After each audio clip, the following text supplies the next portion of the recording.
All right, welcome back to season 3, episode 5. All right, welcome back, everybody. Hicks Racing Podcast. It is June 20th. We've been gone for a while because we hit up Vegas. And where else did we go after that? South Carolina. And then we went to High Point with Matt Jackson, which is what we're going to cover this podcast. Matt Jackson is on. Hello, Matt Jackson. How's it going? So we went to High Point this past weekend. We left. When did we leave? Thursday night. Midnight. 11:30. 11:30. Yeah. Got there at 4:30. Yeah, 4:30. That is slept in the truck for a few hours. I've never been there. That's our first time there. Yeah, first time ever. Yeah. Have you been there? Matt's done a regional there. Me and Brock did a regional there in 2022. Is it the same? Was it nice then? It was a race, but they cut out some of the track. Okay. So it's a nice facility. Yeah, real nice. In the middle of fucking nowhere. Yeah. Literally, there's no service there. Yeah. So, really nice track. So we got in, and they opened up the gates. We were there forever. Well, let's get staging. into just so people can have a little bit of glimpse into the. I'm gonna cut. Into especially like the privateer life is, you get there at 4:30 and they say that they're gonna start the. What do they call it? Sign-ups? What do they call it? Something. Will call. They're going to start the will call for privateers at 9:30. And I don't think it started until actually 10.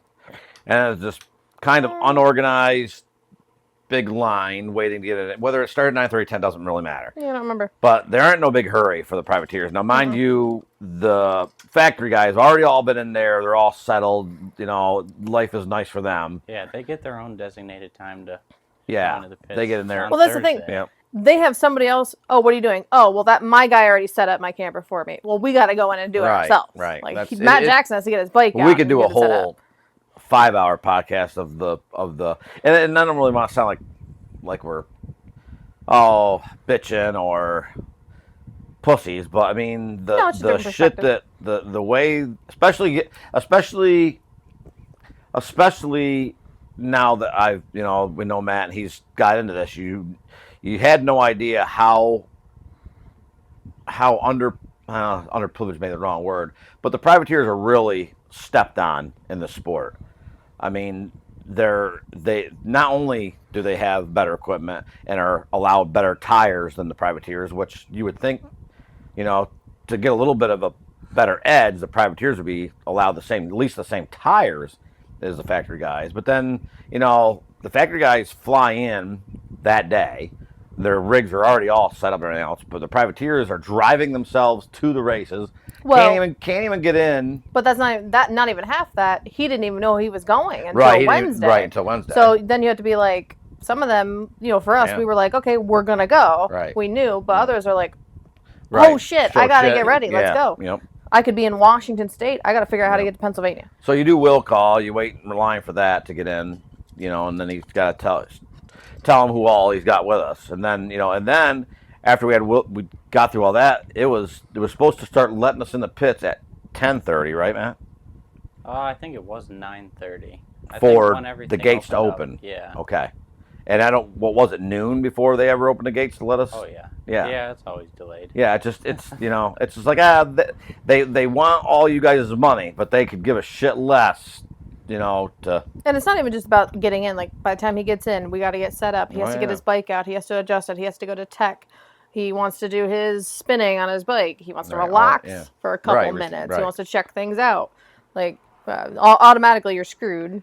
And doing that. Right. And then it's kind of crazy to sit back and watch the disadvantages the privateers get. But they pay the same money to do it as the factory guys. So when did you sign up for High Point? Like, when did you go in and... The first day it opened in January. Okay. So it's January 1st it opens? Yeah. Okay. And then you signed up... January 1st. No? It was... Because I checked it like 3 times a day, all through January until it opened. You don't get an email when it's open? No. Okay, it was like January 20th or 25th. Okay. And then you went in and you just blanketed, signed up. And to go back to give some insight, how it works is the privateers, or at least it goes by seating, and if you don't have a higher seed, the only way you have a chance to get in is to get signed up before the next guy that is the same seed as you are. Because they only allow 90. It's 90, right, Matt? Yeah. Were they under that or on that for this race? They normally fill up everyone. So it's just a mad scramble for these privateers to give them money to do this. And so the next thing is the best chance they have is signing up right at the beginning. So they have to have a chunk of money to sign up for all of these races. Did. Yeah, it was like $2,200, which is a decent chunk of money. Right on the same day. Right, and you may or may not get in still. And you may or not, but I mean, at least they if you don't get into a race, they don't keep the money. They do give it back to you. Yeah, you can either transfer it to another national that you haven't signed up yet, or you can refund it. Okay, that's good. But there's no point in transferring it this late. You won't get in anyway. Right. Yeah, so he already has that fee set out. And then, do you have to have a fee to maintain your pro card? Well, that's part of the $2,200 I spent. It's $500 and after fees, it was like $550 for your license. Oh my god! A year. Yeah. Oh my god! So they just. Yeah, it is. Well, and it's not even that. So and then you have your mechanics pass that you signed up for. You have to have an AMA membership in order to have your mechanics pass. $70. So there's another one, and you have to then you have to pay again. And it just, but it just goes right. You're talking, it's talking about MX Sports right along with the same Loretta's. I mean, it's just money after money. Well, there was a new rule for this year. You had to have an AMA license that was good through the whole, till the last national in October, the Super Motocross Championship. And mine expired in August, which I'm not racing anymore after August. Right. But since it didn't make the October, you had I to had to renew it. a whole nother year. Are you serious? Which isn't the worst thing, because but that's still stupid. It's just more cash up front. You continue to use AMA. It's just another. Yeah, it's just more cash that you need to have. $100. Yeah. That's crazy. Yep. So anyway, we got in eventually to the pits. Yeah, we got in eventually. They parked us. And it's just funny because, and it's not, it was a funny joke when we were in the truck there, because it was very slow getting in, because it was like record turnout this year for High Point for fans and everything. Yeah, I didn't know that till after. And we got in there and we got all the way up to the pro pits, and we sat there, and then I got talking to the guy, and he said that they were running out of area in the pits, and I'm like, well, wouldn't they be organized to know, because where they're going to put people, because it's the same amount, it's the same pits they've always had, so you would think. And he said that they had way more bigger rigs this year than they had ever before. So they ran out of room in the pits. Our campers put them over the edge. Yeah. Our big rig. Yeah. So they couldn't do it. Yeah. So anyway, more we factory rigs than ever before. Yeah. So we sat in the pits for a while. We did get a really awesome spot. We did get a good spot. Holy shit, we got an awesome spot. Yeah. We were right behind Honda. We were behind the Phoenix Honda rig. Phoenix Honda rig. Yep. Which was awesome, and it was cool. While he was, we were doing whatever you were doing, getting tech and ready. I was just walking around. I watched the women's MX for a while, which was really cool. We watched but I saw so many people. I talked to Aaron Plessinger's father-in-law. I was shitting my pants the whole weekend. We tried not to do too much fanboying, but when you're as into moto as we are, it's hard not to. I held it in, and then I would come back to you and be like, "That's what I just saw." That's pretty cool. I saw Aaron Plessinger get into the camper, taking a shower. It was awesome. Mm-hmm. It was pretty cool. But we did see women. We saw the second round of women MX. Yeah. You were napping for the first one. No, actually, we were pulling in. You were napping for the first one. Yeah, I promise you were. I don't think I was. You were. I know you were. So. Okay. Anyway. So I finally got to meet Ashley. Yep. Kylie Stallings Ashley absolutely Harris. Murdered it. She did. Yes, but good job, Ashley. You did a good job. I thought Jordan Jarvis would have more for her, but she didn't. She's still fast too. She's still fast. Crazy, yeah. So Friday was literally just women's MX, and then press day. Yeah, press amateur day. practice. And that's another thing that I was thinking of too is the privateer is already at a disadvantage with cash, transportation, all that, and then on top of that, they give these pros extra practice on press day. They give an extra handful of privateers into press day if you're a local to the area or if you have connections. So it's this whole sport comes down to you help me, I'll help you. Yeah, money and connections. Yeah. So how do you? But there must be very few of them out there. There was a handful of them. It was pretty slim. What's the rule? 2.5. You got to be 2.5 hours. Yeah. According to the rule book, it says 2.5 hours from that track. So you have to be. So wouldn't you be on Unadilla then? I don't know how that falls because I'm technically from PA. But you're still 2.5 New from York. it. I would fight that one. Fight. Who are you gonna fight with it? You know. Yeah. I won him there on press day. Yeah. So, anyway, unfortunately, he is a very, very small fish in a big pond. So that's just the way it goes. So we watched press day, watched women's MX, got to hang around the pits and see everybody setting up. And then we didn't really do anything. We just walked around Friday night. We went to bed early. Yeah. We were all tired. And long drive. We need Matt to be ready for the next morning. Yeah, we had a personal driver who stayed up and drove the rig the whole night. Yeah. You're welcome. But then then early Saturday morning, Matt started to get Matt ready for. We did a little bit of bike work on Friday night. Yeah, we did quite a bit of bike work actually. How quick was tech? Like when you went over, how long did it take you to get? Other than I got yelled at for my AMA side logo thing. What was wrong with your AMA side though? It just said AMA and it was supposed to say AMA Pro Racing. Oh my egg and asshole! Are you serious? So they gave him a sticker to put on. Yeah, they made me put a different sticker on my bike. Are they zooming in that far on the camera? I don't know, but yeah, other than that, it rolled through pretty quick. Yeah. That normally goes quick though. How was your sound test though? Because you were worried. I never got sound tested. Oh, it's random. Yeah, it's random. So that's good. Random sound. Yeah, was a little worried. His exhaust was a little bit loud, but I ordered a quiet insert for it this week though. But, I didn't know that was a thing. Anyway, it did rain, and then we get in. It rained almost an inch in 2 hours at High Point Friday night. That was crazy. And it made the track a little bit challenging for qualifying, didn't it, Matthew? Yes. So Saturday was, you woke up pretty early. What time was your 7. first round? 8, 10? I think my first round was 8, 9. 9. Later. 9, 10. But yeah, I woke up, rode my mountain bike a little bit. Did you ride? Yeah, he did his, yep. Oh, you know what? Yeah, I do, because I remember feeling the camper go like this. And I was like, MJ must be riding his mountain bike. Doing a Swift. Yeah, me and my Swift. But, So how was first round of practice? Was it like muddy, deep? What was it? As much riding as I've done this year, I felt like I hadn't ridden at all. That's crazy. Rolling up to I almost wrecked down the start straight. My bike just he got in a soft spot. A little bit of cross ride on one rut and into the next rut, and I thought he was going over the bars, but he didn't. Yeah. He saved it. It was just, That's crazy.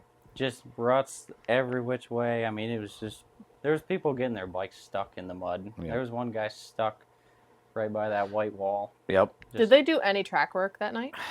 I think they might have just dozed a couple spots where it was super. So it wasn't major. Yeah, they were talking about I know they had Phil Nicoletti on the Pulp Show, and he was not. There was not happy with track prep, and he was going off about that. And I guess there was 95% of the riders weren't. They had ripped the track. Pause. Hi, babe. We're recording, babe. You have 45 minutes to watch TV. Do you want to say hi to people on the podcast? Hi. Okay, you gonna go finish your movie? What do you want, honey bun? Why can't you have lunch? I can't have lunch. Oh, because you're not on the podcast. If you sit and be quiet, you can listen. You can listen. But you have to be very quiet. Okay? Oh, okay. Hold on. Oh, my child. Sorry, people. You see that part? Let me see that part. Where are the directions? Well. Anyways, I ordered that quiet insert, so I shouldn't have any problems at Southwick. Okay. It's like a spark arrestor. They claim it brings it down to 94 decibels. And then that goes into the hole you have, right? What we were trying to pull out my other bike. Okay. You can try in the meantime, though. Okay. You have your phone? But you can pull that one out when you repack it. All right. Okay. Love you. Did you see that bike's already? I don't know where your phone's at. Really? Yeah. I saw that and I was like, Yep. I thought about saying screw it. Where's your phone? Trying to sell my bike quick and buying it because it's a works edition. It had the coated forks and the Yoshimura pipe. Yep. Yeah, it's already gone. Damn. All right, hold on one second. Where were we at? talking about morning qualifying. Track prep, morning qualifying. Okay. All right, so Phil said he didn't like that. Yeah, they had tore the track. They had ripped the track up Friday. They ripped the track Friday night, and then it rained. And then Saturday morning come along. They just dozed off a few sections and sent everybody out.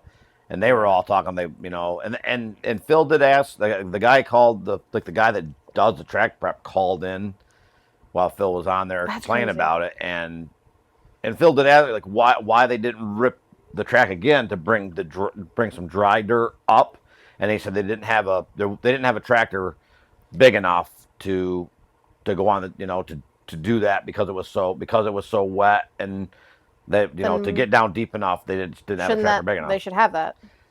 Well, for a national pro track. He said it would have taken a 200 horsepower tractor, which is a big tractor. I mean, but that's part of being a national pro. And I don't know, Phil. They got into it a little bit, not friendly got into it, but he said. Yeah, that's unacceptable. Phil said you guys that's what Phil said. But Phil said charging all this money. They had dozers there, so but anyway, the guy had a point. It was by the end the head was great racing. Well, that's great, but in the meantime, everybody So your first qualifier, you ended up. I literally just had it up here. And I don't know if I'd even count my first qualifier. No. I was like a fish out of water. Yeah, it was just a... There was parts of the track I'd never even ridden. But you still did pretty good. And I was also nervous because it was my first one on the 450. And the track was a muddy mess. Like, I was... 27th. And there was 45 out there. Yeah. I think that's really not good. that bad. Let's backstory just a little bit. Now, Matt, last year you did 2. You did get in. You tried to get in more, but with the seating, you didn't get in. They didn't allow you in, or whatever you want to say. Yeah. So I got my license in June of last year, and I signed up for Redbud and Unadilla and Bud's Creek, I think. I didn't get into Redbud, but I used that entry and threw it into Ironman just because. Yep. And then I didn't get into Unadilla. So I got a hold of MX Sports, and I had them switch it to the 250 class. Yep. I didn't even own a 250. I just figured I'd find one. Yep. And, I got in. I got the email Tuesday before Bud's Creek last year that I was in. So you're rushing around trying to find a bike. So 2 weeks before that was pretty good. Yeah, I as soon as I switched to the 250 class, I asked my sister if it was all right to steal hers, and I just overnighted a set of number plates for it. Yep. And then just hoping I got in, and I did. And bone stock 250. I ran. I ran Bud's Creek and Ironman on Rachel's bike. Yeah. Let's see. And Bud's was kind of a disaster. Kind of nerves. Where were track we? was Were we deep. on our cruise then? I think so. Yeah, we weren't here, but and then Ironman was a little better. Taken out in the LCQ. Yep. Okay, so then fast forward this year. Now it's these. So this past week at High Point was your first real. I mean, on a 450. I used the 2 last year to kind of just get a feeling for the program and how the program works. Get my feet wet in it. This year's the year that I kind of. Yep. Called you seem to have you had a pretty good handle this past weekend of what. Going into the first qualifying, were you nervous? No. You didn't seem it, but you also don't ever. Not until I was on the track and realized how much different riding. Not necessarily the pace they do, just the tracks they ride. Just it's rougher, it's deeper. It's rougher, way deeper. Is there any place you can go to that actually has that? Not around here. I mean, there's the compound, but you think that they get that rough and deep? On days. Okay. Yeah. So it's possible. But not that deep. High Point was an exception because it was just a muddy mess. Right, but in general. Yeah. So at least you have the opportunity to have it. Yeah. The problem is it's been so dry. There wasn't any. I haven't ridden in mud in so freaking long. Yeah. Not that. And really, you're at it in speak of disadvantage. I mean, you're talking to dude that lives in Northeast Pennsylvania, so you don't get to ride. Economically, you don't get to ride 8 months out of the year because you'd have to go down south and train. And spend the money for the fuel, you're behind the 8 ball then. And then where we live, we actually live. There's not there's no no deep tracks here. Like I said, you have to, you got to work. You work a full-time job. Then you try to,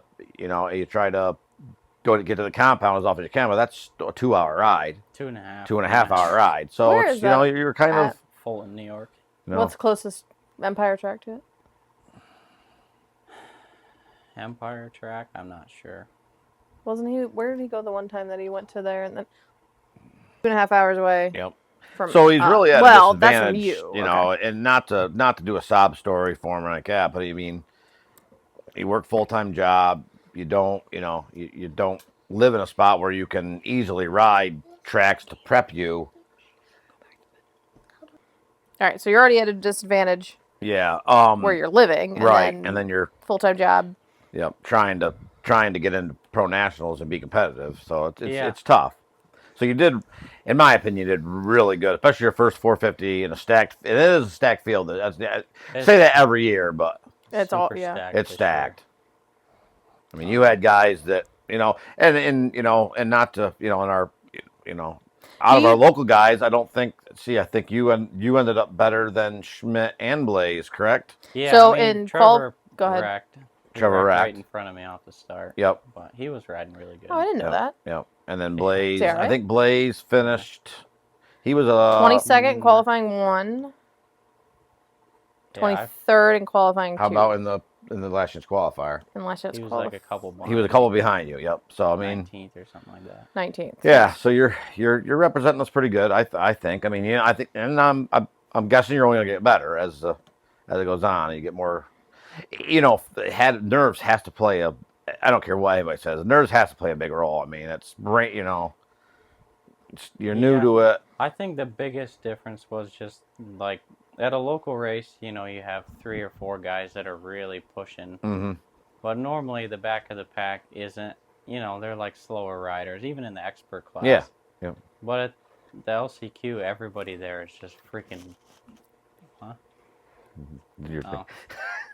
Everybody there is just freaking wide open. Right. Yeah. Because they want, even the back of the pack guys, they want to get in as bad as you do. Yeah.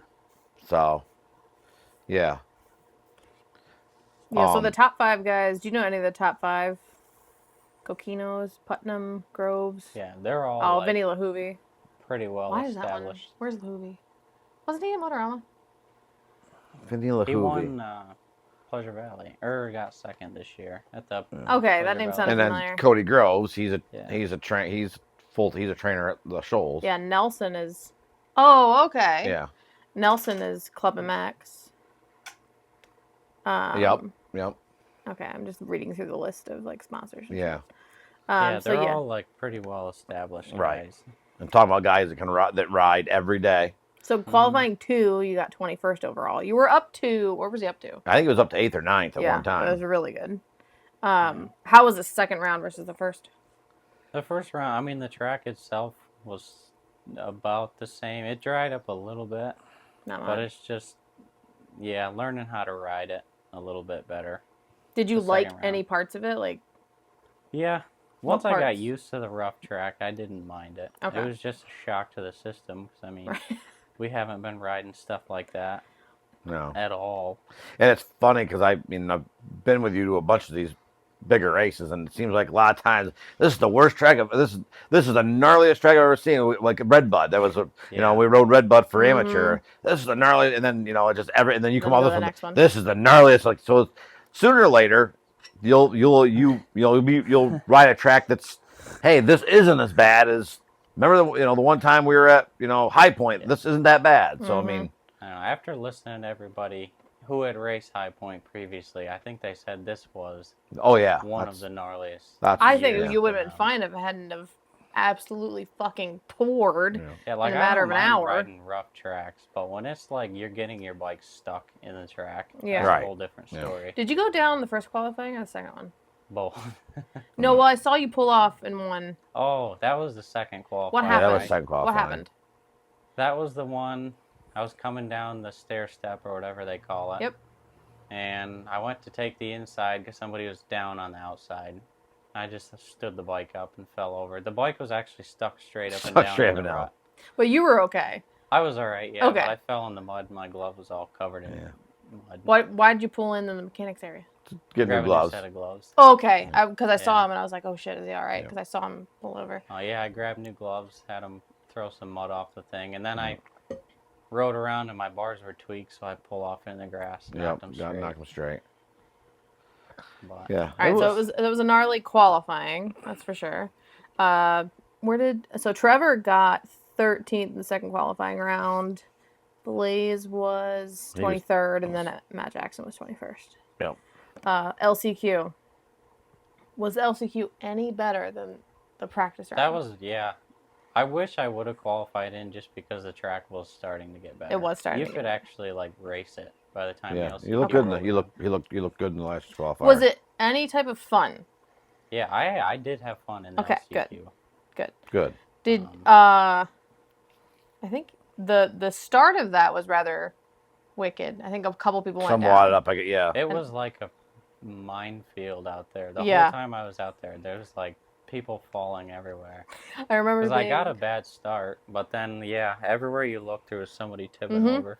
Because it's hard to see from where I was. I was over by the finish line, and so I'm trying to look. I'm like, no, I don't think that's Matt Jackson. Okay, okay. So you ended up 17th there. Blaze was 19th. Where was Trevor? Trevor 25th. Yeah. Okay, so there was 40 total. Why was there 45 in qualifying? And they just narrow. They start with 90, but 45 in A and 45 in B. In qualifying. Right. They needed to fit 40. Because if they have those extra 5 people, then they can get the extra money and then. Yeah. So qualifying was good. You enjoyed it. Overall experience how was it? It was good. I mean, I learned a lot. I think definitely take it into next year, or even just the rest of this year. Yeah. Now you are signed up for 6 more, correct? 5 more. 5 more. I was gonna say Southwick, Redbud, Unadilla, Budds Creek, Ironman. I can't wait for Unadilla. Yeah. So I mean, if anybody listening wants to support Matt Jackson, I'm sure he'd be. I'm almost thinking about doing stickers. We could do Hicks Racing Podcast stickers. If you buy a sticker, the profits go to Matt Jackson. Yeah. Something like that. There you go. Yeah. Or shirts. You need to do shirts. Probably could. You thought about doing them? You should do them. We have some Matt Jackson shirts. Yeah, they're not that Just great. 2 of them. Yeah. But hey. Yeah. Hey, but I want, if he does the official merch. Yeah. We can do that. Merch. Sell it through. You know what I mean? Yeah. Listen, even Benny Bloss doesn't have official merch. Trust me, I've tried. But, So anyway, he'll be at Southwick. Make sure you watch out for him there. We will be at Unadilla with him camping. I really enjoy the Pro Pits camping. It's much better than private than the other stuff camping. It's quieter. Yeah. But that's the thing. If we never even got over to the fan zone side. I'm fine with that. I'm fine with that. I heard it got pretty rowdy. Yeah, there's no parties or I'm good. Dumb stuff. You going to bed at 9? Perfect. Yeah. Let's go. Yeah. We're tired. That part of it I like. I enjoy it very much. More organized. It's not. Yes. Pit bikes flying everywhere. Yep, exactly. Young kids running everywhere. Yep. Well, the next thing was you have the fan thing Saturday from 9 to noon or 8 to noon. Yeah. It's actually kind of annoying. Yeah. I thought. Yeah. From our perspective, we're like, you, and then you're like, oh my God, there's so many people here. Please get out of the way. We're trying to get everything through. Trying to ride a bike through that. I saw you. I was like, impossible. I would run people over. Yeah. From their perspective, I would definitely be annoyed. But it was cool for us because we got to meet people, and it was very nice camping area cool. for sure. Yep. Oh, and I finally got my red Honda tarps. Yeah. Oh, I'm so excited. The tarps everywhere. Yeah, when you afterwards. left, I've been wanting a Honda tarp, the red ones, and they always leave them except for Honda doesn't. And we finally found one. It literally runs, I think, the entire length of our camper. Yeah. Really? It's massive. It's ridiculous. Anyway, so he'll be at Southwick next. We'll be at Unadilla. You're going with him to Ironman? Ironman. When was that, Matt? End of August. End of August. Yeah. Budds Creek. Do you have somebody going with you? Debatable. Okay. Yeah. Why aren't we going to Budds Creek? What weekend is that? That's the weekend after Unadilla. Unadilla, Budds Creek, and Ironman are 3 weeks back to back. We could look into it. As long as he's doing good in his points. Yeah. It doesn't mean anything to me.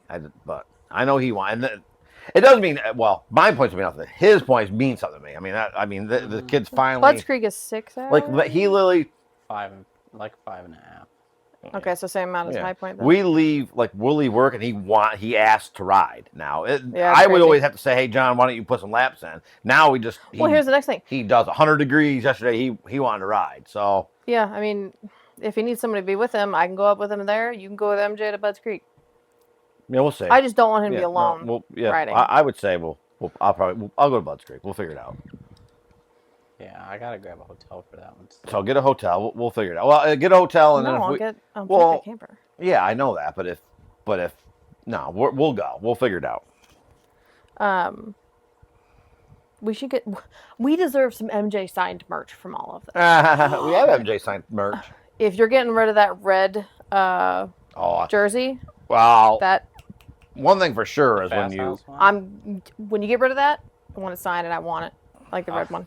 I like that gear. Yeah, well, when it's dead and in the water, give it to me. I just got some more gear though. When you change plastics, definitely want the Hicks Racing. Oh God, side plate. We can hang that. Yeah. Well, yeah, they're people not rubbed off by then. They are right on right where that's fine. If you spot them on TV, people, our logo's on this side. Yeah. So, all right. Thank you, MJ. Yeah. Peace. We'll talk to you again at some point.